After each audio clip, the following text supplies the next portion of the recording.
यदि आपकी बाइबल आपके पास है तो आप मेरे साथ निकाल सकते हैं। मत्ती रचित सुसमाचार उसका 27 अध्याय और उसके 45 पद से लेकर के उसके 56 पद को हम लोग पढ़ेंगे। और परमेश्वर के वचन को आदर और सम्मान देने के लिए हम सब लोग अपने अपने स्थानों पर खड़े हो जाएंगे।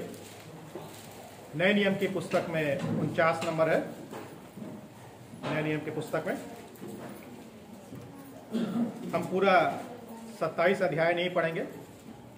मैंने आपसे बोला था बात ना करें मेहरबानी से, लग रहा आप में से कुछ लोगों ने ध्यान नहीं दिया है।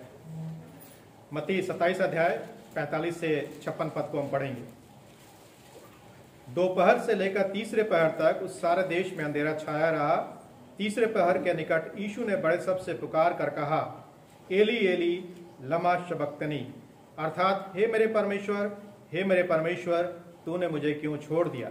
जो वहां खड़े थे उनमें से कितनों ने यह सुनकर वह तो एलिया को पुकारता है, उनमें से एक तुरंत दौड़ा और स्पंज लेकर सिरके में डुबोया और सरकंडे पर रखकर उसे चुसाया और उन्हें कहा, रह जाओ, देखे एलिया उसे बचाने आता है कि नहीं। तब यीशु ने फिर बड़े शब्द से चिल्लाकर प्राण छोड़ दिए और देखो, मंदिर का पर्दा ऊपर से नीचे तक फटकर 2 टुकड़े हो गया और धरती डोल गई और चट्टानें तड़क गई और कब्रें खुल गई और सोए हुए पवित्र लोगों के बहुत से शव जी उठे। और उसके जी उठने के बाद वे कब्रों में से निकलकर पवित्र नगर में गए और बहुतों को दिखाई दिए। तब सूबेदार और जो उसके साथ यीशु का पहरा दे रहे थे भूकंप और जो कुछ हुआ था उसे देखकर अत्यंत डर गए और कहा, सचमुच यह परमेश्वर का पुत्र था। वह बहुत सी स्त्रियां जो गलील से यीशु की सेवा करती हुई उसके साथ आई थी, दूर से यह देख रही थी। उनमें मरियम मगदलीनी और याकूब और यूसुस की माता मरियम और जब्दी के पुत्रों की माता थी। परमेश्वर अपने वचन के पढ़े और सुने जाने पर आशीष प्रदान करे। आप अपने स्थानों पर बैठ सकते हैं।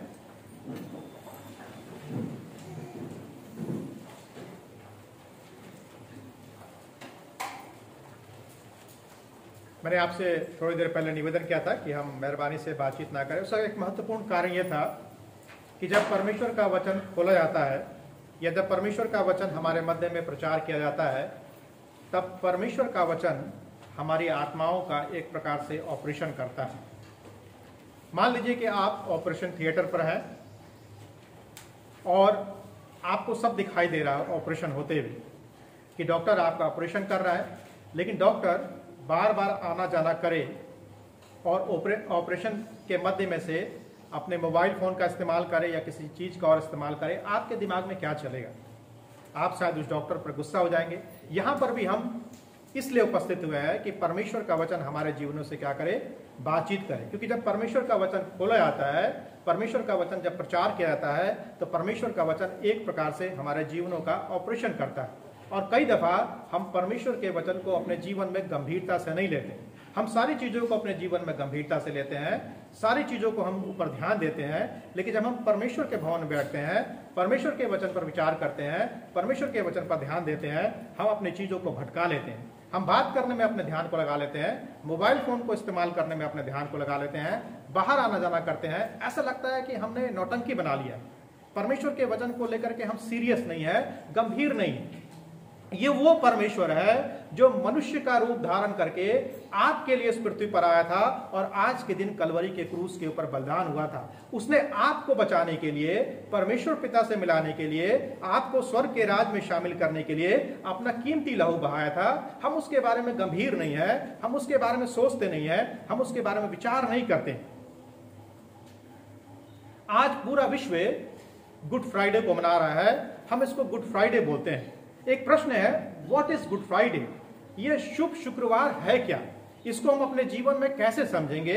इसके बारे में हम कैसे जानेंगे? आखिर इसका मतलब क्या है?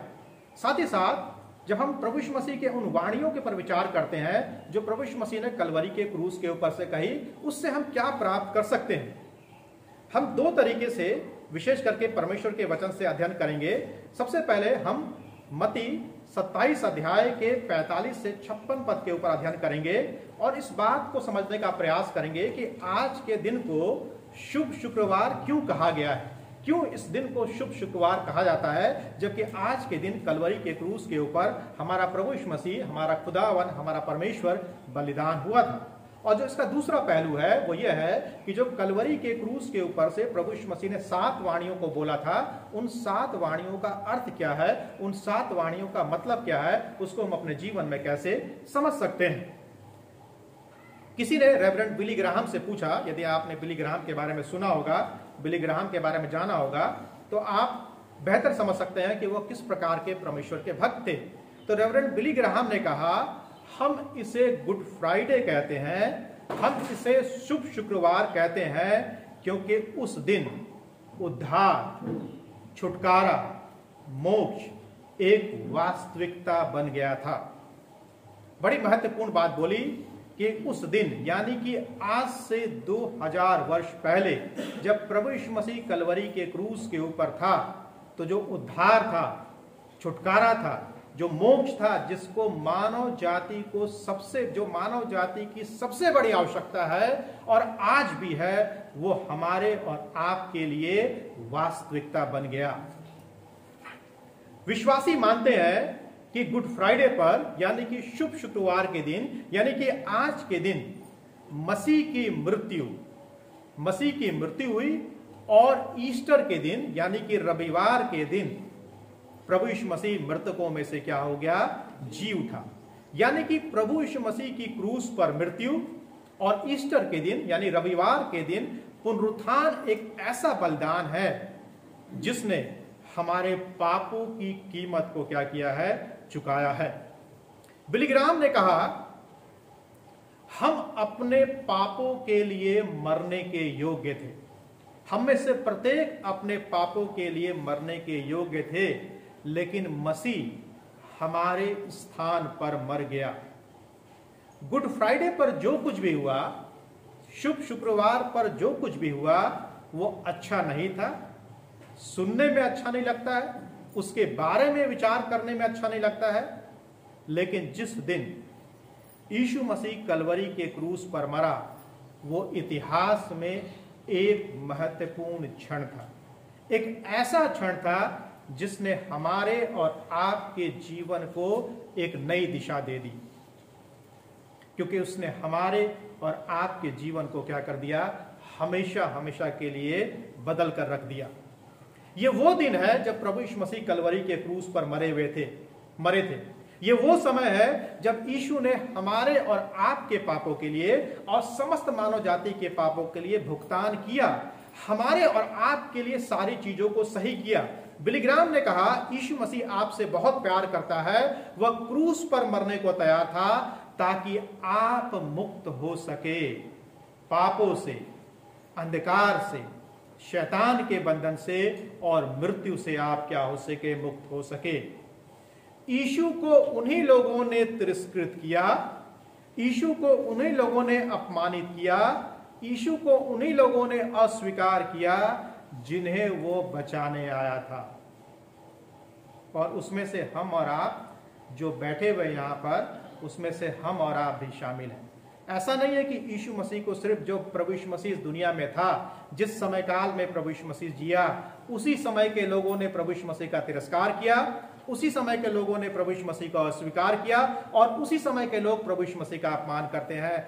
हम और आप मसीही व्यक्ति जो अपने आप को मसीही बोलते हैं, अपने आप को विश्वासी बोलते हैं, हम भी अपने जीवन में प्रभु यीशु मसीह का तिरस्कार करते हैं, हम भी प्रभु यीशु मसीह को अस्वीकार करते हैं, हम भी प्रभु यीशु मसीह का अपने जीवन में अपमान करते हैं। कब? जब हम चर्च में बैठकर बातचीत करते हैं, जब हम चर्च में बैठकर मोबाइल फोन को चलाते हैं, जब हम चर्च में बैठकर सो जाते हैं, जब हम चर्च में बैठकर के बाहर आना जाना करते हैं, जब हम यीशु मसीह के बारे में लोगों को बताना पसंद नहीं करते हैं, जब हम सुसमाचार को नहीं सुनाते हैं, जब हम प्रार्थना नहीं करते हैं, जब हम वचन को नहीं पढ़ते हैं, जब हम आत्मिक रूप से मर जाते हैं, हम प्रभु यीशु मसीह का तिरस्कार करते हैं, प्रभु यीशु मसीह का अस्वीकार करते हैं, हम अपने जीवन में प्रभु यीशु मसीह को अपमानित करते हैं। हमें बचाने के लिए किसी भी व्यक्ति ने, इस संसार के किसी भी व्यक्ति ने प्रभु यीशु मसीह से ज्यादा दुख नहीं सहा और ना ही प्रभु यीशु मसीह से ज्यादा तकलीफ सही। क्यों? क्योंकि प्रभु यीशु मसीह जब कलवरी के क्रूस के ऊपर था, उसने सारे संसार के अतीत के, वर्तमान के और भविष्य के पापों को अपने ऊपर ले लिया था। ऐसे उद्धारकर्ता की, ऐसे छुटकारा देने वाले की, ऐसे मुक्ति देने वाले की कल्पना हमें और आपको अपने जीवन में करने की आवश्यकता है। जैसा कि शुरुआत में पढ़ा गया, वह हमारे अपराधों के कारण घायल किया गया, उसके कोड़े खाने से, उसके घाव से हम चंगाई को क्या करते हैं, प्राप्त करते हैं। लोगों का कार्य बुरा था, लोगों का कार्य प्रभु यीशु मसीह के एकदम विपरीत था, लेकिन प्रभु का कार्य क्षमा और अनुग्रह से भरा हुआ था। गतसमनी के बगीचे में प्रभु यीशु मसीह अकेला था, सभी शिष्य उसे छोड़ करके क्या हो गए थे, भाग गए थे। मत्ती 26 अध्याय का 56 पद में। लेकिन प्रभु यीशु मसीह नहीं भागा। उस कार्य को पूरा करने के लिए, जिस कार्य को परमेश्वर ने उसका इस पृथ्वी पर भेजा था, उस कार्य को पूरा करने के लिए प्रभु यीशु मसीह भागा नहीं। हम और आप होते तो भाग जाते, चेले भाग गए थे। हम और आप भी कभी कभी प्रभु यीशु मसीह से भाग जाते हैं, लेकिन प्रभु यीशु मसीह नहीं भागा, क्योंकि प्रभु यीशु मसीह भागने के लिए नहीं आया था। याद रखें, प्रभु यीशु मसीह भागने के लिए नहीं आता। भागते तो हम और आप हैं प्रभु यीशु मसीह से। प्रभु यीशु मसीह तो हमारे पास आने के लिए आया था, हमें बचाने के लिए आया था, हमें अपना बनाने के लिए आया था। पाप का दंड हमेशा हमेशा के लिए चुकाने के लिए प्रभु यीशु मसीह इस दुनिया में आया था। उद्धार को देने के लिए आया था, अनंत जीवन को देने के लिए आया था। तभी तो परमेश्वर के वचन में लिखा हुआ है कि जो उसका नाम लेगा वो उद्धार को पाएगा। गुड फ्राइडे इसलिए अच्छा है, उस कारण से अच्छा है कि जो कार्य प्रभु यीशु मसीह ने कलवरी के क्रूस के ऊपर समस्त मानव जाति के लिए किया। हाँ, वो दिन, वो घड़ी, वो समय प्रभु यीशु मसीह के लिए बहुत ज्यादा दर्दनाक थे, क्योंकि उस समय में प्रभु यीशु मसीह को, मनुष्यों को परमेश्वर से मिलाना आवश्यक था। परमेश्वर से सिर्फ और सिर्फ उसका पुत्र, जगत का उद्धार करता, हमारे और आपके जीवन का रचयिता प्रभु यीशु मसीह ही मिला सकता था, प्रभु यीशु मसीह ही पूरा कर सकता था। पवित्र शास्त्र हमें इस बात को बताता है, इस बात को सिखाता है कि मृत्यु मसीही व्यक्ति के लिए जीवन का अंत नहीं है, जीवन का समापन नहीं है, क्योंकि मृत्यु के आगे पुनरुत्थान भी है। यदि प्रभु यीशु मसीह का पुनरुत्थान हुआ है तो इसका मतलब है कि हमारा और आपका भी पुनरुत्थान होगा। इसीलिए परमेश्वर के वचन में इस बात को लिखा हुआ है कि मृत्यु हमारे लिए डर का कारण नहीं है, मृत्यु हमारे लिए भय का कारण नहीं है। यह अलग बात है कि मनुष्य के रूप में, मानवीय रूप में हम सबको मृत्यु से डर लगता है, हम सबको मृत्यु से भय लगता है, लेकिन परमेश्वर का वचन हमको इस बात को दिलासा दिलाता है कि जो लोग प्रभु यीशु मसीह पर विश्वास करते हैं उनके लिए मृत्यु जीवन का अंत नहीं है, लेकिन मृत्यु जीवन की शुरुआत है। पुनरुत्थान का वादा प्रभु यीशु मसीह ने किया। देर सवेर सभी को मृत्यु का सामना करना है। अभी 3-4 दिन पहले एक बहन का फोन आया बनारस से, तो मैंने उसको ऐसे ही बोला, जिंदा रहेंगे तो आपसे जरूर मुलाकात करेंगे। वो बोल रही मरने की बात क्यों करें। मैंने कहा मरना तो सबको एक दिन अवश्य है, मरने से हम कोई नहीं बच सकते। जो मौत परमेश्वर ने हमारे और आपके लिए निर्धारित किया है वो हमारे जिंदगियों में अवश्य आएगा। प्रभु यीशु मसीह के लिए भी परमेश्वर ने मौत को निर्धारित किया था, वो मौत जो हमारे और आपके लिए था, लेकिन उस मौत को परमेश्वर ने अपने पुत्र के ऊपर रख दिया। हमको और आपको इस बात के ऊपर विचार करना है कि ये जो गुड फ्राइडे, जो क्रूस है, ये हमको और आपको किस ओर ले जाएगा। सारी मानव जाति का पुनरुत्थान होगा। जब प्रभु यीशु मसीह दोबारा से इस पृथ्वी पर आएगा उस समय सारी मानव जाति का पुनरुत्थान होगा।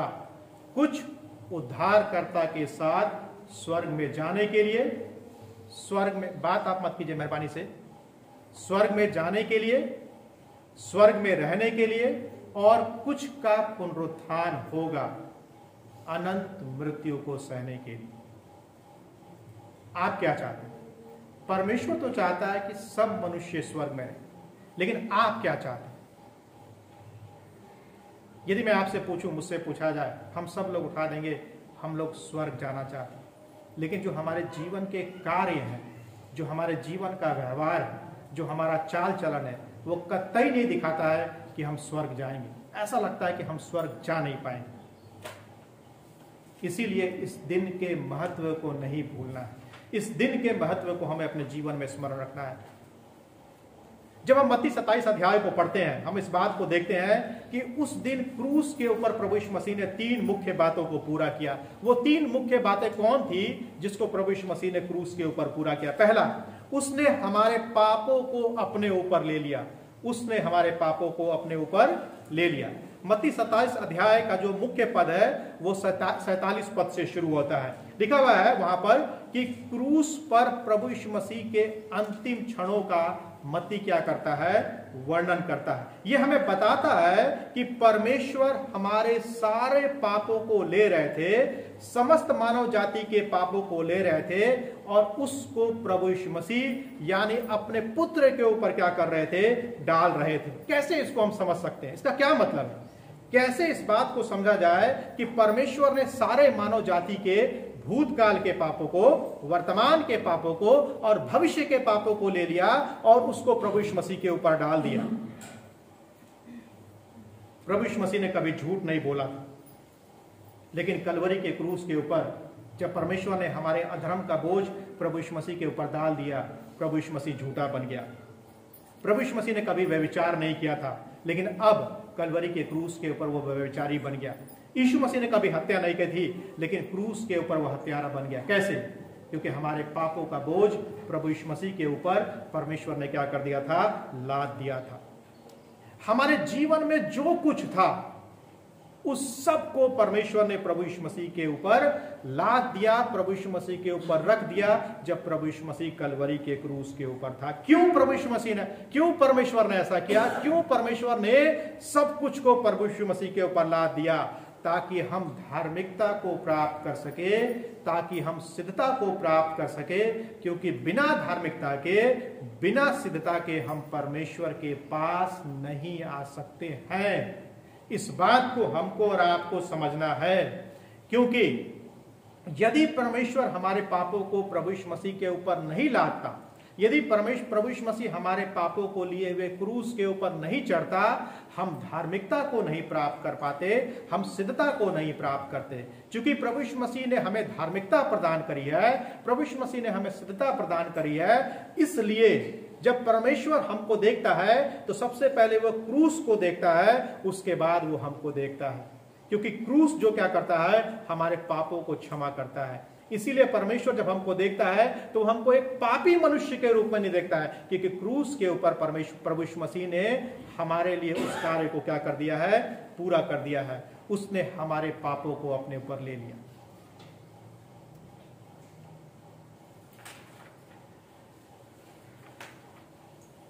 आज भी हम में से बहुत सारे लोग अपने जीवन में अपने पापों को लिए हुए फिरते हैं। प्रभु यीशु मसीह ने आपके उन समस्त पापों के लिए दाम चुकाया है जो आप अपने जीवन में करते हैं और जो आप अपने जीवन में क्या करेंगे? करेंगे। प्रभु यीशु मसीह तैयार है आपके पापों को लेने के लिए, आपके पापों को अपने ऊपर उठाने के लिए, क्योंकि ऐसा उसने कलवरी के क्रूस के ऊपर क्या कर दिया है? पूरा कर दिया। दूसरी बात, मत्ती 27 अध्याय के 50 पद में लिखा हुआ है, वह हमारे पापों के लिए मरा। पहली बात, उसने हमारे पापों को अपने ऊपर लिया, और दूसरी बात, वह हमारे पापों के लिए क्या हो गया? मर गया। क्रूस पर प्रभु यीशु मसीह ने हमारे पापों को अपने ऊपर क्या किया? लिया और उनके लिए मरा। बाइबल रोमियो 6 अध्याय के 23 पद में कहती है, पाप की मजदूरी तो क्या है? मृत्यु है। हमारे पापों की क्षमा के लिए लहू बहाया जाना आवश्यक था। पुराने नियम में भी लहू बहाया गया, लेकिन पुराने नियम में जो बलिदान थे वह अपने आप में पर्याप्त नहीं थे। इसलिए परमेश्वर के वचन में लिखा हुआ है, बकरों और मेमने का लहू हमको छुटकारा प्रदान नहीं कर सकता है। हमारे पापों के लिए एक ऐसे लहू को बहाया जाना आवश्यक था जो हमको हमेशा हमेशा के लिए छुटकारा प्रदान कर सके। मत्ती 27 अध्याय के 50 पद में क्या हुआ? मत्ती 27 अध्याय के 50 पद में यह हुआ कि जब यीशु मसीह ने अपनी आत्मा को अपने वश में कर लिया, लिखा हुआ 27-50 पद में, तब यीशु ने फिर बड़े शब्द से चिल्लाकर प्राण छोड़ दिए। इसका यह मतलब हुआ कि यीशु ने अपनी आत्मा को अपने वश में कर लिया। दूसरे शब्दों में यीशु मसीह मर गया। इस संसार में कोई भी व्यक्ति आपके और हमारे पापों के लिए कभी नहीं मरा है, लेकिन यीशु मसीह जो पाप को नहीं जानता था, पाप से अनजान था, जिसने कभी भी अपने जीवन में कुछ भी गलत नहीं किया था, दुनिया के सारे पापों को अपने ऊपर लिए हुए क्या हो गया? वो मर गया। उसने अपना खून बहाया ताकि हम और आप जीवित हो सके। वो मर गया ताकि हम जीवन पा सके। तीसरी बात, 27 अध्याय के 51 पद के अनुसार, उसने हमें परमेश्वर तक पहुंच प्रदान की है। उसने हमें परमेश्वर तक पहुंच प्रदान करी। जब यीशु मसीह ने अंतिम सांस लिया, तो अंतिम सांस लेने के बाद क्या हो? 51 पद में लिखा हुआ है, और देखो मंदिर का पर्दा ऊपर से नीचे, नहीं लिखा हुआ है कि नीचे से ऊपर, लिखा ऊपर से नीचे तक फटकर 2 टुकड़े हो गया, और धरती डोल गई और चट्टानें तड़क गई, कब्रें खुल गई, और सोए हुए पवित्र लोगों के बहुत से शव जी उठे। मंदिर में जो पवित्र स्थान था, एक निश्चित स्थान था, वहां पर सिर्फ कुछ ही लोग जा सकते थे। इतना विशेष स्थान था कि वहां पर वर्ष में केवल एक बार महायाजक को जाने की अनुमति थी, और वो कमरा पर्दे से ढका हुआ है। लेकिन जब प्रभु यीशु मसीह की क्रूस पर मृत्यु हुई, तो उस दिन वो पर्दा ऊपर से नीचे तक 2 भागों में क्या हो गया?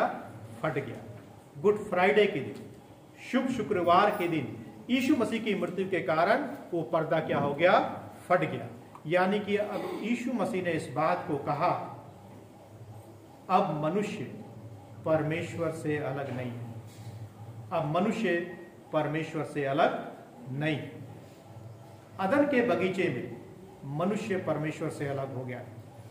परमेश्वर मनुष्य से अलग नहीं हुआ था, मनुष्य परमेश्वर से अलग हो गया था। और ये हमारे जीवन की हकीकत है, हमारे जीवन की वास्तविकता है। हमारे पाप जो है हमको परमेश्वर से अलग कर देते हैं। हमारे गंदे काम, हमारे जीवन के गलत काम हमको परमेश्वर से अलग कर देते हैं। लेकिन हम जो अलग हो गए थे अदन के बगीचे में अपने पापों के कारण से, हमको एक करने के लिए, परमेश्वर से हमको मिलाने के लिए प्रभु यीशु मसीह को कलवरी के क्रूस के ऊपर अपना प्राण देना पड़ा। अब मनुष्य कभी भी परमेश्वर के पास पहुंच सकता है, क्योंकि अब हमारा महायाजक कोई मनुष्य नहीं है, लेकिन हमारा महायाजक, सर्वश्रेष्ठ महायाजक स्वयं प्रभु यीशु मसीह है, क्योंकि उसने पापों का कर्ज चुका दिया। अब हम अपने सृष्टिकर्ता परमेश्वर के साथ एक व्यक्तिगत संबंध क्या कर सकते हैं? बना सकते हैं। तो कलवरी के क्रूस के ऊपर, गुड फ्राइडे के ऊपर प्रभु यीशु मसीह ने 3 महत्वपूर्ण कार्यों को उसने क्या किया? पूरा किया। उसने हमारे पापों को अपने ऊपर ले लिया, वो हमारे पापों के लिए मरा, और उसने परमेश्वर के पास पहुंचने के लिए हमारे लिए द्वार को क्या कर दिया? खोल दिया। प्रश्न ये उठता है, यदि हम प्रभु यीशु मसीह के जीवन का ध्यान करें, विशेष करके इस दिन का ध्यान करें कलवरी के क्रूस के ऊपर, हमारे परमेश्वर के वचन में इस प्रकार से लिखा हुआ है कि कलवरी के क्रूस के ऊपर प्रभु यीशु मसीह को बीच में लटकाया गया था, और उसके अगल बगल 2 डाकू थे। यदि आप इतिहास का अध्ययन करें, तो जब भी किसी भी डाकू को या किसी भी व्यक्ति को क्रूस की सजा दी जाती थी, तो बहुत सारे लोगों को एक साथ क्रूस की सजा दी जाती थी। सिर्फ 2 ही डाकुओं का वर्णन है, लेकिन वास्तव में बहुत सारे डाकू रहे होंगे जिनको उस दिन क्रूस के ऊपर लटकाया गया हो। और जब प्रभु यीशु मसीह को क्रूस के ऊपर लटकाया गया था, बहुत सारे लोग वहां पर क्या थे? उपस्थित थे।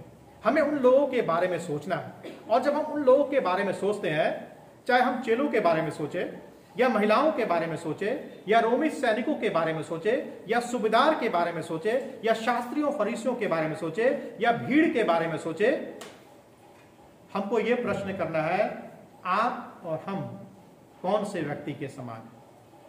आप बोल सकते हैं कि मैं तो वहां पर उपस्थित ही नहीं थी, मैं तो वहां था ही नहीं, मेरा तो जन्म 19वीं शताब्दी में हुआ और यह घटना तो घटी आज से 2000 साल पहले। वहां पर जितने भी लोग उपस्थित थे वो सब हमारे जीवनों का क्या करते हैं? प्रतिनिधित्व करते हैं, हमारे जीवन को रिप्रेजेंट करते हैं। हमें उन लोगों के बारे में सोचने की आवश्यकता है जिन्होंने यीशु मसीह को क्रूस के ऊपर लटका दिया था। और जब उन्होंने प्रभु यीशु मसीह को क्रूस के ऊपर लटकाया, उन्होंने प्रभु यीशु मसीह के मुंह पर थूके, उन्होंने प्रभु यीशु मसीह को कांटों का ताज पहनाया और प्रभु यीशु मसीह का मजाक उड़ाया। क्या हम उनमें से वो व्यक्ति हैं जिन्होंने प्रभु यीशु मसीह को कांटों का ताज पहनाया, जिन्होंने प्रभु यीशु मसीह का मजाक उड़ाया, जिन्होंने प्रभु यीशु मसीह को क्रूस के ऊपर चढ़ाया? मत्ती 27 अध्याय के 54 पद में बाइबल एक रोमन सैनिक के बारे में बताती है। जब प्रभु यीशु मसीह मर रहा था वहां पर, तो वो रोमन सैनिक वहां पर उपस्थित था। उसने यह कहते हुए प्रभु यीशु मसीह पर विश्वास करने का निर्णय लिया, सचमुच क्या परमेश्वर का पुत्र था। क्या आप उस डाकू के समान हैं जो प्रभु यीशु मसीह का कलवरी के क्रूस के ऊपर मजाक उड़ा रहा था कि इसने औरों को बचाया, यह अपने आप को नहीं बचा सकता? या आप उस डाकू के समान हैं जिसने इस बात को स्वीकार किया, हम तो अपने अपराधों की क्षमा पा रहे हैं, लेकिन इसने तो कुछ भी नहीं किया? या आप उन रोमन सैनिकों के समान हैं जिन्होंने प्रभु यीशु मसीह को कलवरी के क्रूस पर चढ़ा दिया? या आप शास्त्रियों और फरिस्तियों के समान हैं जिन्होंने षड्यंत्र रचकर प्रभु यीशु मसीह को कलवरी के क्रूस के ऊपर चढ़ा दिया? आप किसके समान हैं?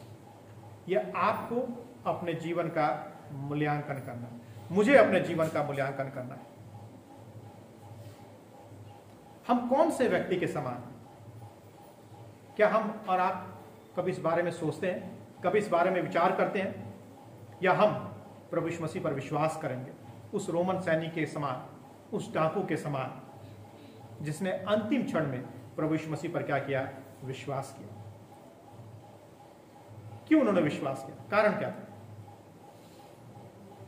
जो डाकू था और जो रोमन सैनिक था, क्यों उन्होंने प्रभु यीशु मसीह पर विश्वास किया?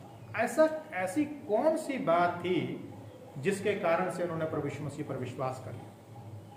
उनको मालूम था कि ये मसीह जो क्रूस पर तीसरे दिन मृतकों में से जी उठे, क्योंकि वह सच्चा परमेश्वर है, जिंदा परमेश्वर। आज बहुत सारे मसीह लोगों के लिए परमेश्वर मरा हुआ है, कब्र में पड़ा हुआ है। वो ऐसा सोचते हैं कि कब्र के ऊपर से तो अभी तक पत्थर लुढ़का ही नहीं। उनके लिए प्रभु यीशु मसीह उस कब्र में भी पड़ा हुआ है और उनकी हृदय रूपी कब्र में भी प्रभु यीशु मसीह पड़ा हुआ है।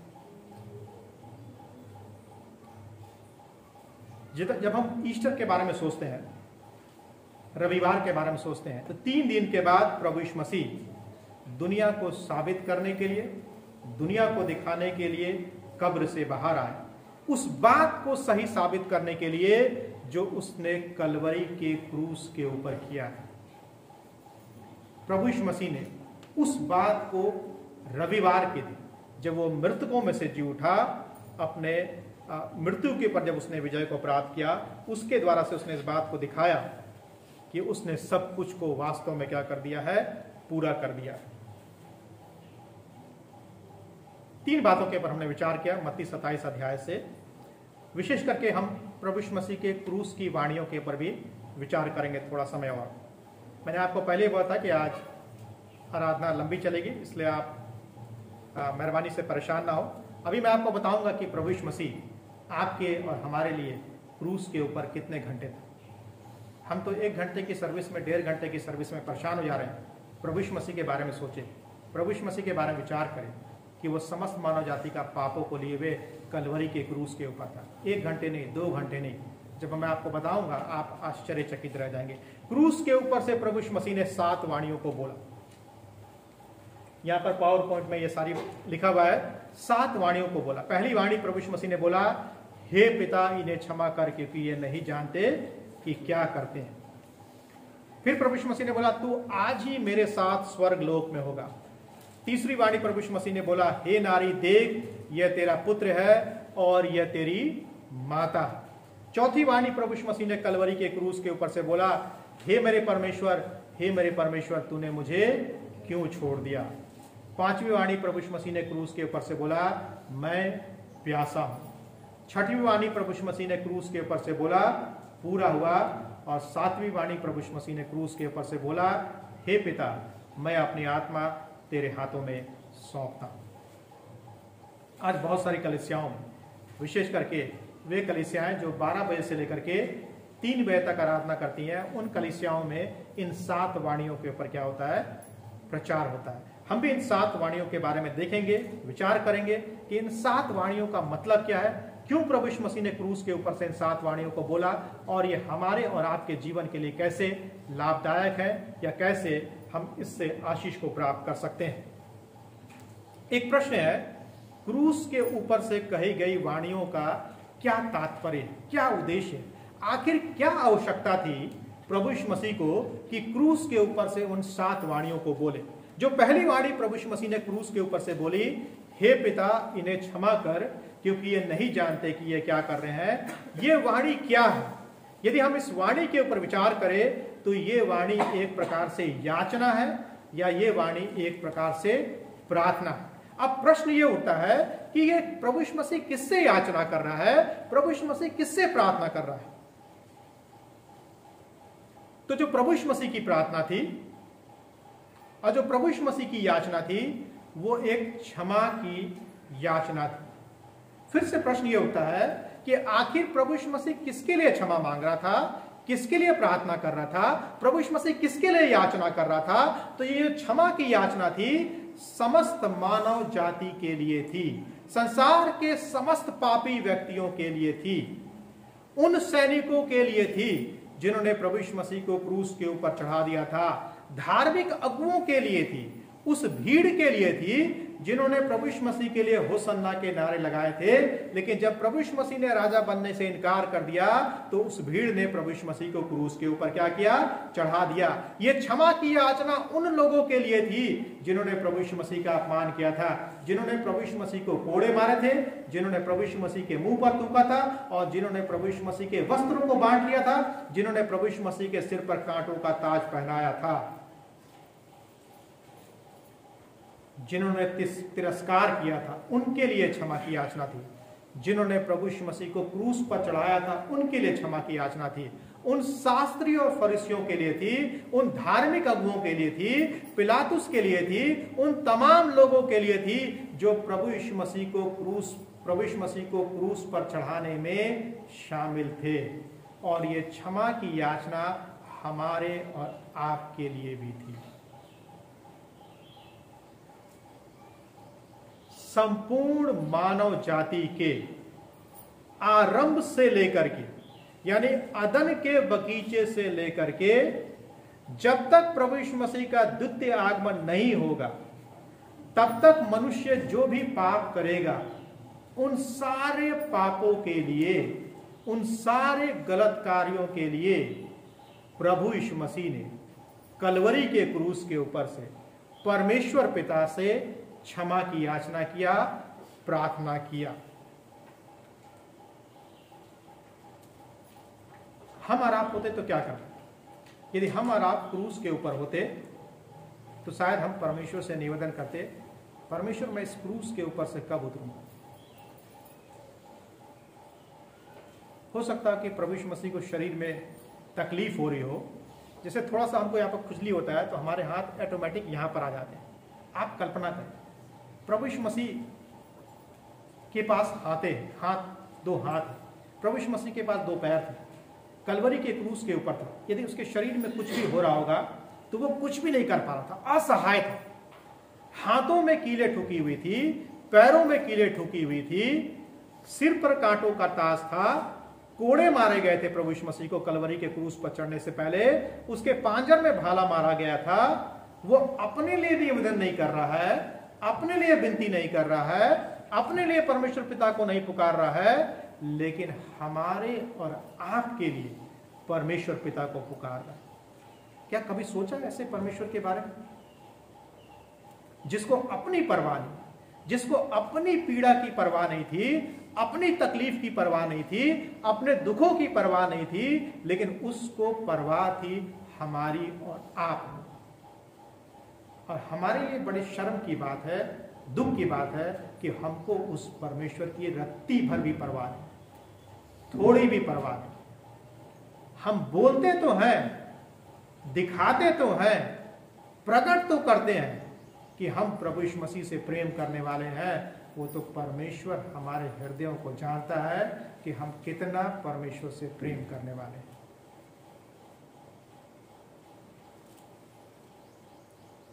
स्वयं की पीड़ा उसके लिए महत्वपूर्ण नहीं थी, पापियों के लिए, शत्रुओं के लिए, हमारे लिए क्षमा की याचना उसके लिए महत्वपूर्ण थी। तो जो पहली प्रार्थना है, हे पिता इन्हें क्षमा कर, ये एक प्रकार से याचना है, एक प्रकार से प्रार्थना है परमेश्वर पिता से समस्त मानव जाति के लिए, हमारे और आपके लिए। दूसरी वाणी जो प्रभु यीशु मसीह ने कलवरी के क्रूस से बोली, तू आज ही मेरे साथ स्वर्ग लोक में होगा, तू आज ही मेरे साथ स्वर्ग लोक में होगा। तो दूसरी वाणी जो है उद्धार को बताती है, छुटकारे को बताती है, मुक्ति के बारे में क्या करती है, बातचीत करती है। दूसरी वाणी उस प्रार्थना का उत्तर थी जो डाकू ने प्रभु यीशु मसीह से कहा था कि हे प्रभु, जब तू अपने राज्य में आए तो मेरी भी सुधि लेना। दो डाकू थे, एक की बुद्धि भ्रष्ट हो गई लेकिन एक की बुद्धि खुली हुई। कभी कभी हम अपने तकलीफ में जब होते हैं तो तकलीफ में भी हमारी बुद्धि क्या होती है, भ्रष्ट हो जाती है। जब सब कुछ रहता है तब तो बुद्धि तो भ्रष्ट हो ही जाती है, तब तो परमेश्वर को तो हम तो याद ही नहीं करते। लेकिन कभी कभी ऐसा होता है जब हम पाप में पड़े रहते हैं तब भी हमारी बुद्धि क्या होती है, भ्रष्ट हो जाती है। लेकिन एक डाकू ने अपनी बुद्धि का, अपने जीवन का, अपने कार्यों का सही इस्तेमाल किया। कैसे? वो जान गया कि जो व्यक्ति कलवरी के क्रूस पर लटका हुआ है वो संसार का उद्धार करता है, जगत का उद्धार करता है, उसके जीवन को भी बचा सकता है। जबकि डाकू ने बहुत सारे लोगों के जीवन को लिया होगा, लेकिन फिर भी उसको ये विश्वास था कि परमेश्वर मेरे जीवन को भी बचा सकता है। तभी उसने प्रभु यीशु मसीह को पुकारा, हे प्रभु, जब तू अपने राज्य में आए तो मेरी भी सुधि लेना।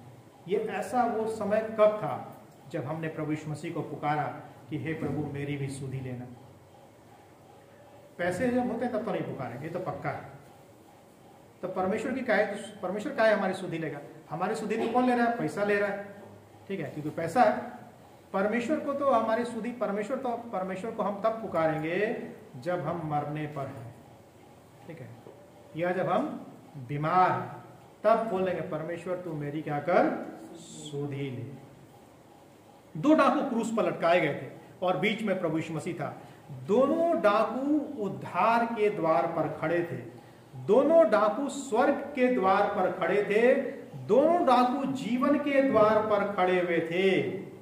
एक डाकू अपने पापों से उद्धार पाना चाहता था, एक डाकू स्वर्ग में प्रवेश करना चाहता था, एक डाकू जीवन पाना चाहता था, एक डाकू परमेश्वर के साथ रहना चाहता था, अपने गलत किए गए कार्यों पर पश्चाताप करना चाहता था, एक डाकू प्रभु यीशु मसीह को पहचानना चाहता था, एक डाकू अनंत जीवन में प्रवेश करना चाहता था। लेकिन एक डाकू, सही में मैं बोल रहा हूं, उसकी बुद्धि भ्रष्ट हो गई थी।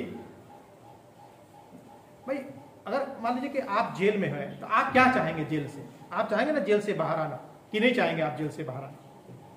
चाहे हम में से कोई भी व्यक्ति जेल में अगर होगा तो ये नहीं चाहेगा कि हम जेल से बाहर ना आए। हम में से प्रत्येक व्यक्ति जेल से बाहर आना चाहेगा। इस डाकू की सबसे बड़ी अभिलाषा क्या होनी चाहिए थी? इस डाकू की सबसे बड़ी अभिलाषा ये होनी चाहिए कि मैं भी कैसे इस मुक्ति से छुटकारे को, इस दुख से छुटकारे को प्राप्त कर सकूं। लेकिन वो क्या कर रहा था? प्रभु यीशु मसीह का मजाक उड़ा रहा था। क्या बोल रहा है? यदि तू मसीहा है तो अपने आप को बचा। तूने औरों को बचाया है लेकिन तू अपने आप को बचा नहीं पा रहा है। वो प्रभु यीशु मसीह का मजाक उड़ा रहा था। वो सिर्फ सांसारिक मृत्यु से बचना चाहता था, प्रभु यीशु मसीह तो हमको आत्मिक मृत्यु से बचाने के लिए आया था। हम सबके जीवन की अभिलाषा ये होती है कि हम सांसारिक मृत्यु से बच जाए। हम सब सांसारिक रूप से मरना नहीं चाहते हैं, लेकिन हम आत्मिक मृत्यु के बारे में नहीं सोचते हैं, आत्मिक मृत्यु के बारे में विचार नहीं करते हैं। हम उस मृत्यु के बारे में विचार नहीं करते हैं जब जब हमारा न्याय होगा।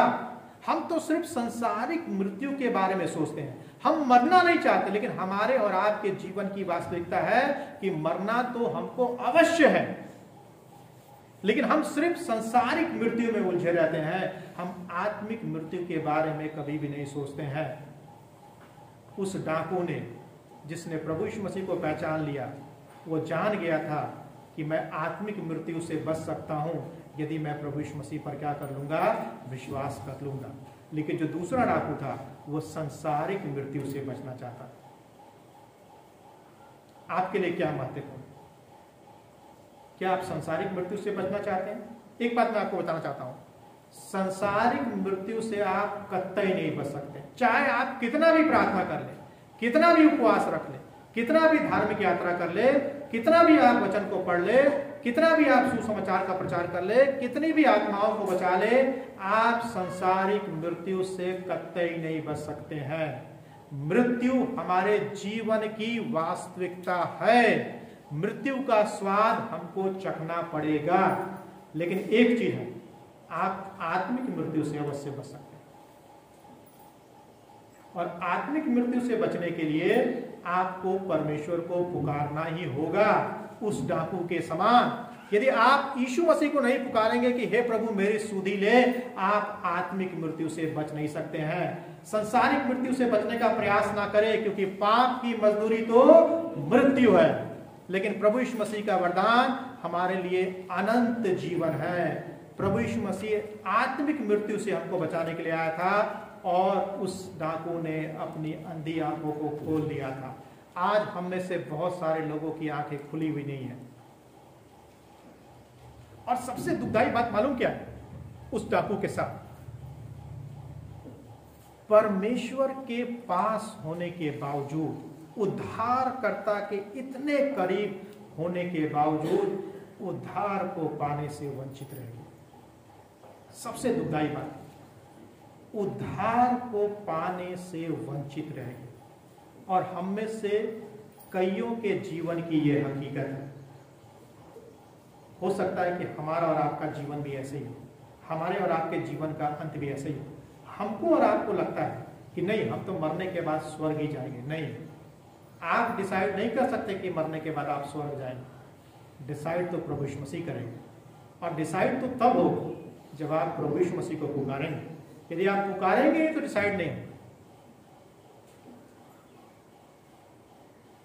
यदि आप उद्धारकर्ता के पास हैं तो आपको उस उद्धारकर्ता को पुकारना हो, नहीं तो आप उद्धारकर्ता के पास होने के बावजूद भी आप बच नहीं पाएंगे। तीसरी बात, हे नारी देख यह तेरा पुत्र है। ये जो वाणी है चिंता या सांत्वना को बताती है। हे नारी देख यह तेरा पुत्र है। एक प्रश्न उठता है, आखिर यीशु मसीह ने अपनी माता को हे नारी क्यों बोला? सुनने में ये शब्द अपने आप अच्छे नहीं लगते। ऐसा लगता है कि यीशु मसीह अपनी माता का आदर नहीं कर रहा है, या कलवरी के क्रूस के ऊपर से यीशु मसीह ने अपनी माता का अपमान कर दिया। जब प्रभु यीशु मसीह ने अपनी माता को बोला हे नारी देख यह तेरा क्या है, पुत्र है, क्या वो अपनी माता का आदर नहीं करता था? कारण क्या था? क्यों प्रभु यीशु मसीह को बोलना पड़ा मरियम को हे नारी देख यह तेरा क्या है, पुत्र है? प्रभु क्या बताना चाहता था मरियम को? क्या सिखाना चाहता था प्रभु यीशु मसीह मरियम को? प्रभु यीशु मसीह चाहता था कि मरियम इस बात को जाने कि उसने यीशु मसीह को जन्म तो दिया है, अच्छी बात है कि उसने प्रभु यीशु मसीह को जन्म दिया है, लेकिन यीशु मसीह जगत का उद्धार करता है। प्रभु यीशु मसीह चाहता था कि मरियम उसे सांसारिक रिश्ते के आधार पर ना देखे, लेकिन एक आत्मिक रिश्ते के आधार पर वो प्रभु यीशु मसीह को देखे, जो एक उद्धारकर्ता और एक पापी मनुष्य का होता है। प्रभु यीशु मसीह चाहता था कि मरियम आत्मिक रिश्ते के आधार पर प्रभु यीशु मसीह को देखे। प्रभु यीशु मसीह ने यूहन्ना से क्यों बोला कि यह तेरी माता है? जबकि वो तो प्रभु यीशु मसीह की माता थी, यूहन्ना की माता तो थी नहीं, लेकिन फिर भी प्रभु यीशु मसीह ने यूहन्ना से बोला, देख यह तेरी क्या है, माता है। कारण क्या था आपको मालूम है? क्यों प्रभु यीशु मसीह ने यूहन्ना से बोला? क्यों नहीं पतरस से बोला? क्यों नहीं याकूब से बोला? क्यों नहीं 12 चेलों से बोला? बताइए क्यों नहीं बोला?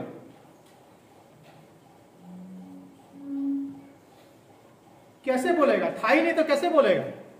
कोई भी चेला नहीं था वहां पर, सिर्फ यूहन्ना ही था, सिर्फ यूहन्ना ही था। इसीलिए प्रभु यीशु मसीह ने यूहन्ना से बोला, यह तेरी माता है।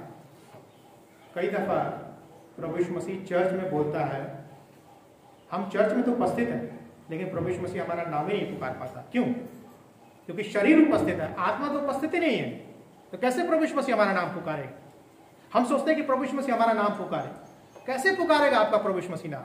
आपका मन प्रभु यीशु मसीह से दूर है, आपका शरीर प्रभु यीशु मसीह से दूर है, आपकी आत्मा प्रभु यीशु मसीह से दूर है, और आप सोचते हैं कि प्रभु यीशु मसीह आपका नाम पुकारे? नहीं पुकार सकता है प्रभु यीशु मसीह आपका नाम। जब तक आप प्रभु यीशु मसीह के पास नहीं होंगे, प्रभु यीशु मसीह आपका नाम पुकारेगा नहीं।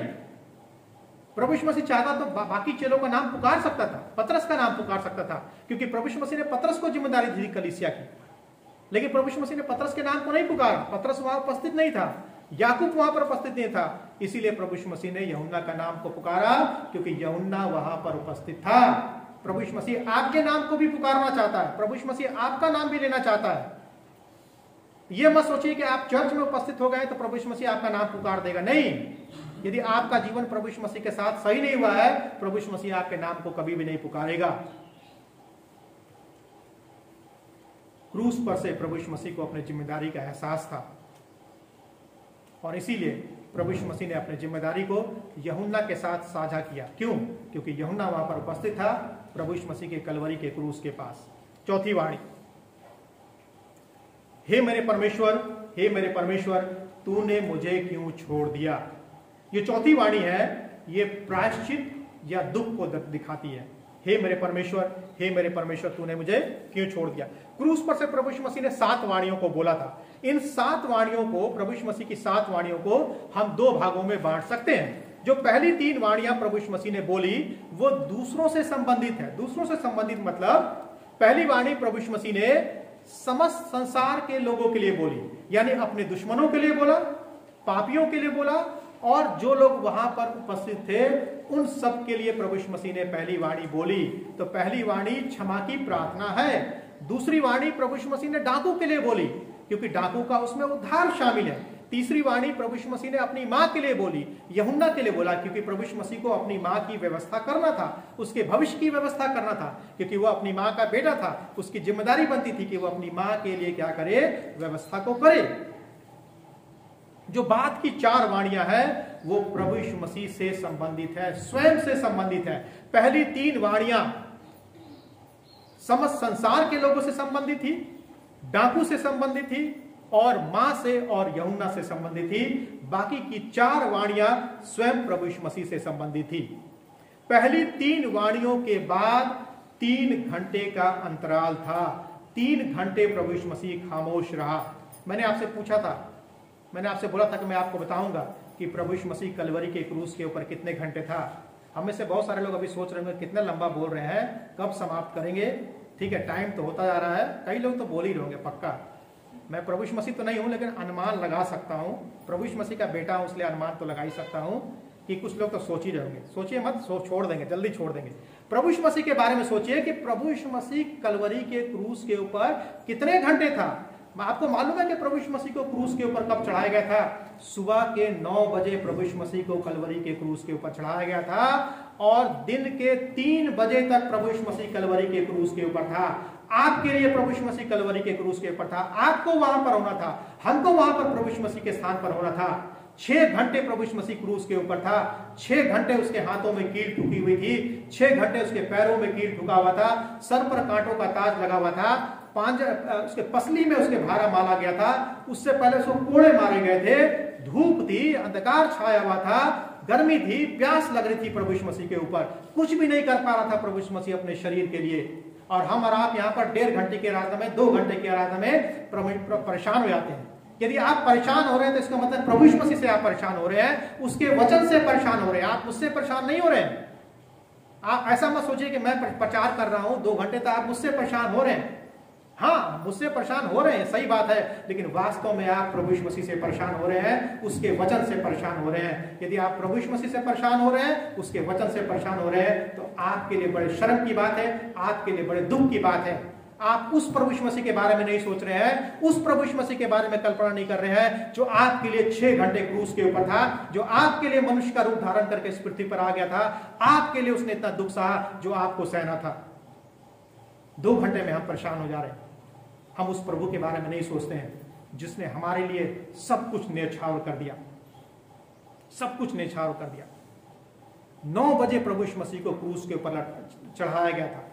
9 बजे से लेकर के 12 बजे तक प्रभु यीशु मसीह ने 3 वाणियों को बोला, और उसके बाद 12 बजे से लेकर के 3 बजे तक प्रभु यीशु मसीह खामोश रहा।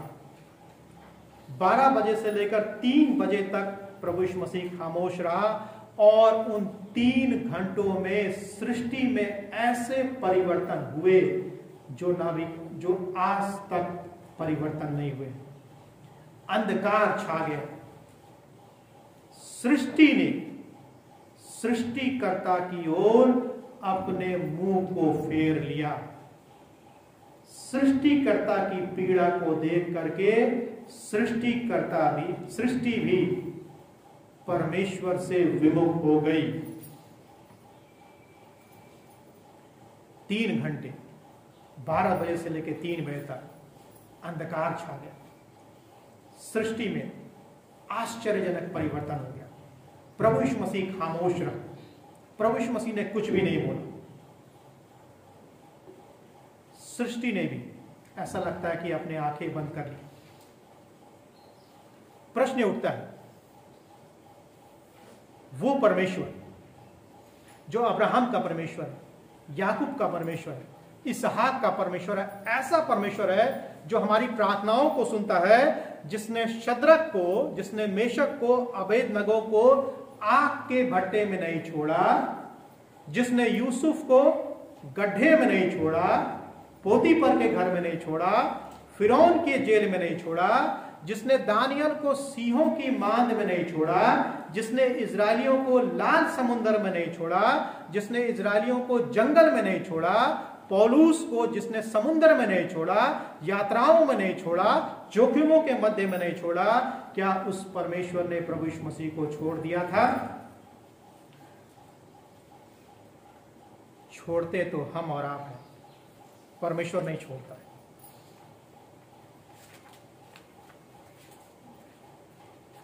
प्रभु यीशु मसीह समस्त मानव जाति के पापों को लिए हुए कलवरी के क्रूस पर था।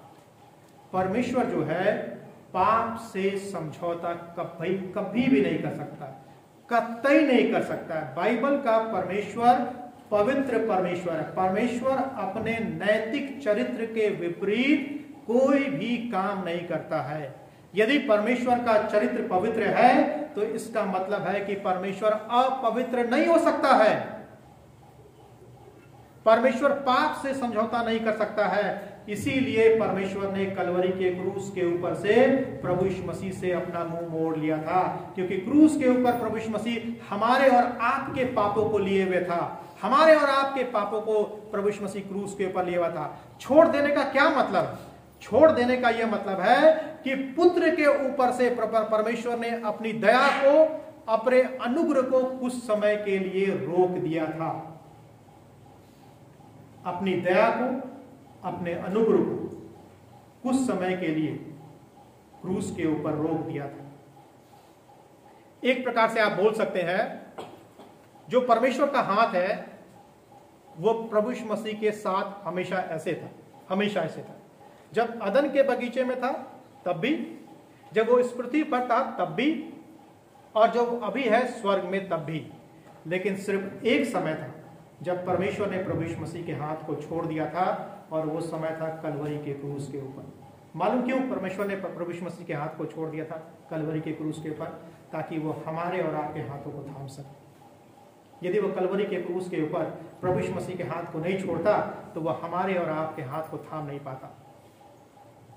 हमारे और आपके हाथों को थामने के लिए कलवरी के क्रूस के ऊपर परमेश्वर ने अपने पुत्र के हाथ को छोड़ दिया ताकि हमारे हाथों को लेकर के वो प्रभु यीशु मसीह के हाथों में क्या कर सके, दे सके। ऐसा परमेश्वर है हमारा और आपका। पांचवी वाणी, मैं प्यासा हूं, मैं प्यासा हूं। हो सकता है कि आप भी, बहुत सारे लोग सोच रहे हैं हम भी प्यासे हैं, जल्दी छूटे ताकि हम भी अपनी प्यास करें, बुझाए। प्रभु यीशु मसीह भी प्यासा है। मैं प्यासा हूं अकेलापन को दर्शाता है, अकेलापन को दर्शाता है।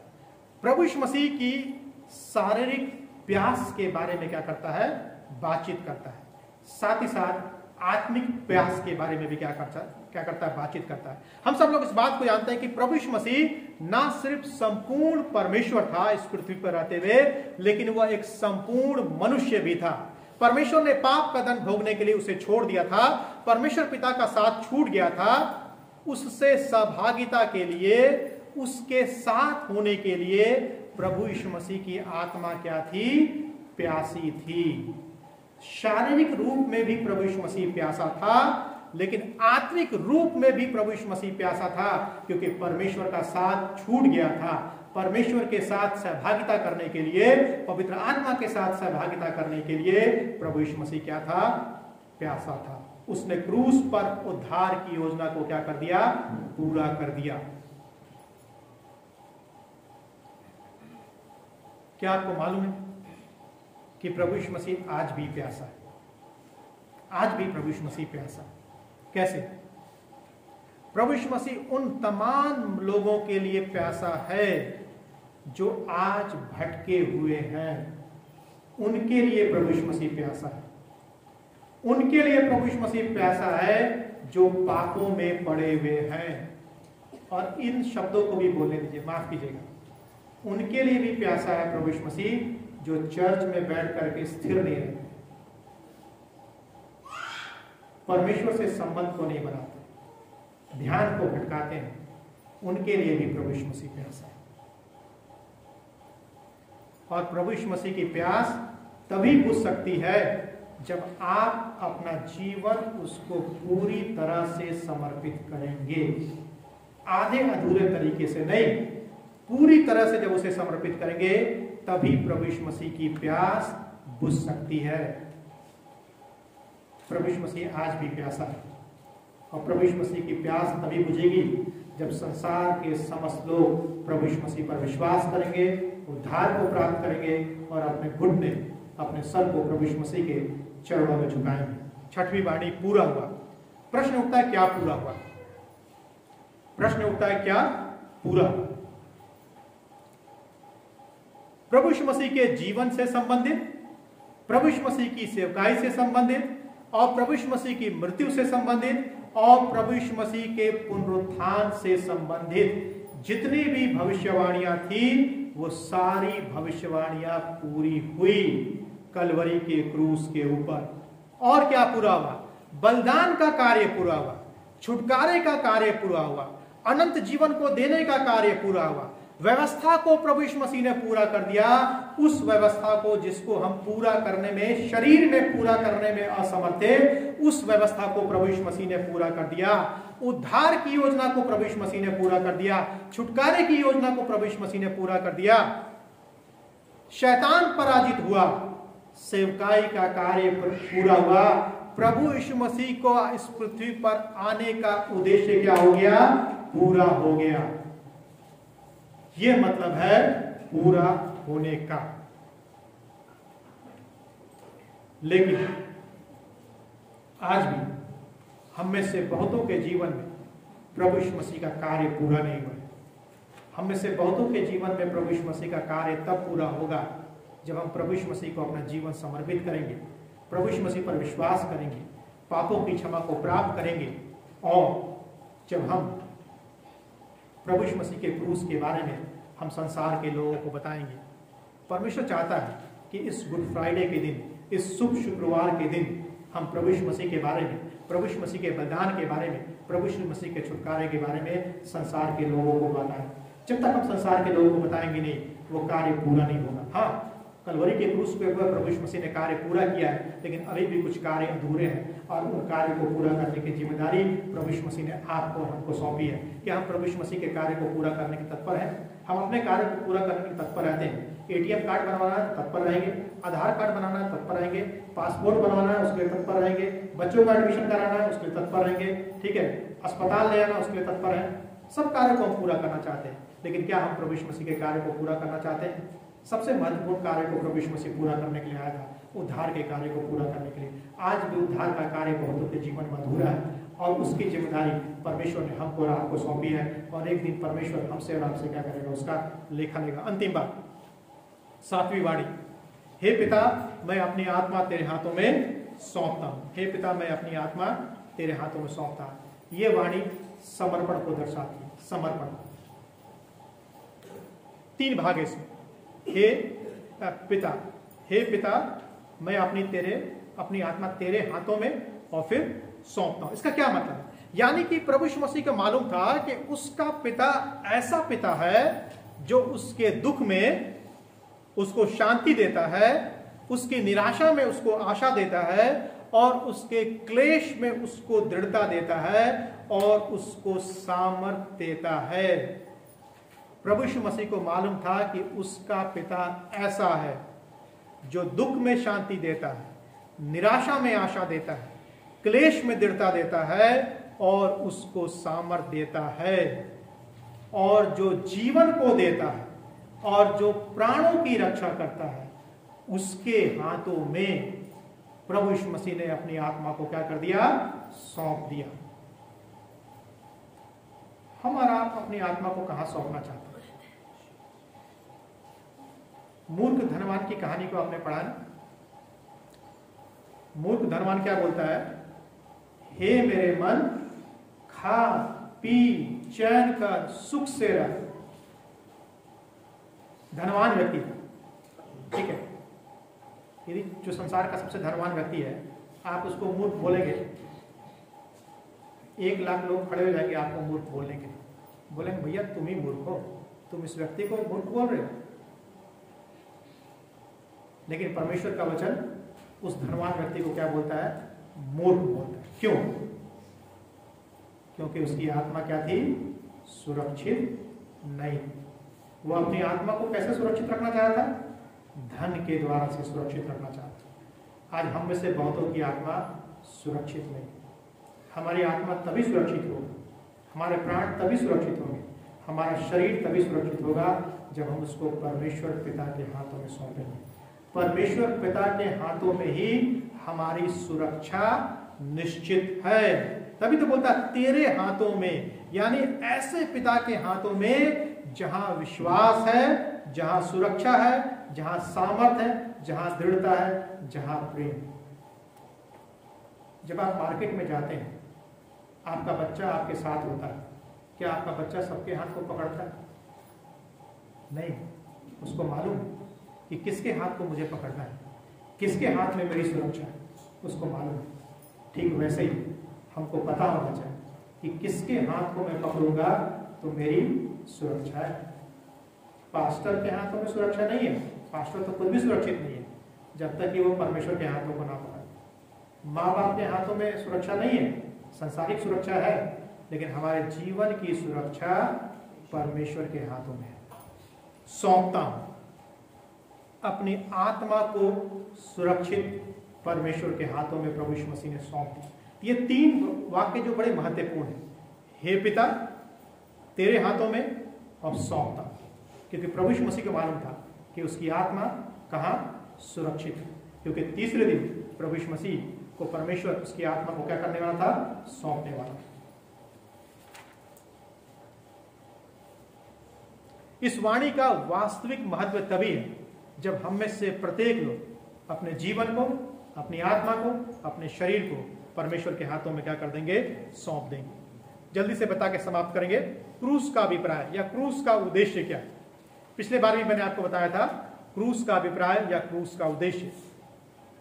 7 बातें हैं कि क्रूस का उद्देश्य या क्रूस का अभिप्राय क्या है।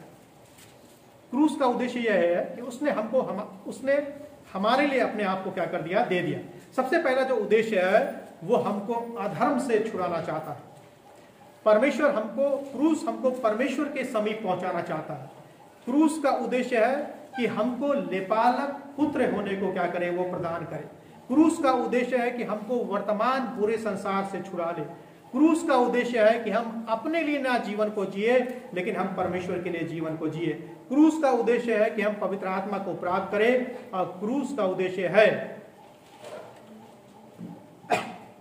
कि वो मृतकों और जीवितों का प्रभु हो। यह है क्रूस का उद्देश्य। हम क्या सीखते हैं आज इस गुड फ्राइडे से, इस पवित्र शुक्रवार से, शुभ शुक्रवार से हम क्या सीखते हैं? एक प्रश्न है, you know who killed Jesus Christ? क्या आपको मालूम है किसने प्रभु यीशु मसीह को मारा था? आप बोलेंगे रोमी सिपाहियों ने, शास्त्रियों फरीसियों ने, और जो लोग वहां पर उपस्थित थे। गलत है। इसका उत्तर मालूम क्या है? इसका उत्तर है ऑल ऑफ अस, हम सब। अब आप पूछेंगे कैसे? हमारा तो जन्म अभी हुआ और आप बोल रहे हैं हमने प्रभु यीशु मसीह को मार दिया। आप हम पर झूठा इल्जाम लगा रहे हैं। आपका दिमाग खराब हो गया। आप हमने ऐसी बातें क्यों बोल दिया? आप तो बोल रहे हैं कि तुमने प्रभु यीशु मसीह को मारा।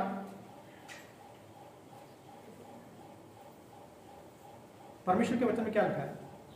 परमेश्वर ने मसीह यीशु में हमें जगत की उत्पत्ति से पहले चुन लिया। जगत की उत्पत्ति से पहले क्या कर लिया था? चुन लिया था। परमेश्वर को मालूम था कि मनुष्य जाति परमेश्वर के विरुद्ध में पाप करेगी, उसके पुत्र को कलवरी के क्रूस के ऊपर चढ़ाएगी। इसीलिए समस्त मानव जाति के पापों को क्षमा करने के लिए प्रभु यीशु मसीह कलवरी के क्रूस के ऊपर बलिदान हुआ था, और उसमें हमारी और आपके पापों की क्षमा भी क्या है? निश्चित है। क्रूस ने हमें स्वतंत्र किया, क्रूस ने हमें धर्मी बनाया है, और क्रूस हमको बताता है कि परमेश्वर हमसे कितना प्रेम करता है। इस गुड फ्राइडे के दिन परमेश्वर हमसे क्या चाहता है? परमेश्वर ये चाहता है कि क्रूस हमारे जीवन का केंद्र बने। जिस प्रकार से पौलुस बोलता है कि यदि मैं घमंड करूं तो सिर्फ क्रूस पर घमंड करूंगा, और क्रूस पर चढ़ाए हुए मसीह का घमंड करूंगा। यदि क्रूस हमारे जीवन का केंद्र बन जाए, क्रूस हमारे सेवकाई का केंद्र बन जाए, यदि क्रूस हमारे परिवार का केंद्र बन जाए, हमारे चाल चलन का केंद्र बन जाए, तो फिर हमारे जीवन में और किसी चीज की आवश्यकता नहीं। सारी आवश्यकताओं को जड़ते परमेश्वर प्रभु यीशु मसीह पूरा करेगा। क्या आप तैयार हैं इस गुड फ्राइडे के अवसर पर? यदि क्रूस आपके जीवन में नहीं है तो गुड फ्राइडे में आने का, चर्च में बैठने का, प्रभु भोज लेने का कोई भी फायदा और मतलब नहीं। गुड फ्राइडे का तभी महत्व होगा जब क्रूस आपके जीवन का केंद्र बनेगा, आपके परिवार का केंद्र बनेगा, आपके कार्यों का केंद्र बनेगा, आपके चाल चलन का केंद्र बनेगा, और आपके व्यवहार का केंद्र बनेगा। आइए हम सब लोग इस बात की प्रतिज्ञा करें, इस बात का प्रण लें कि हम अपने जीवन का आधार प्रभु यीशु मसीह के क्रूस को बनाएंगे, क्योंकि क्रूस में हमको छुटकारा है, क्रूस में हमको मृत्यु है, क्रूस में हमको अनंत जीवन है। आइए हम प्रार्थना करें।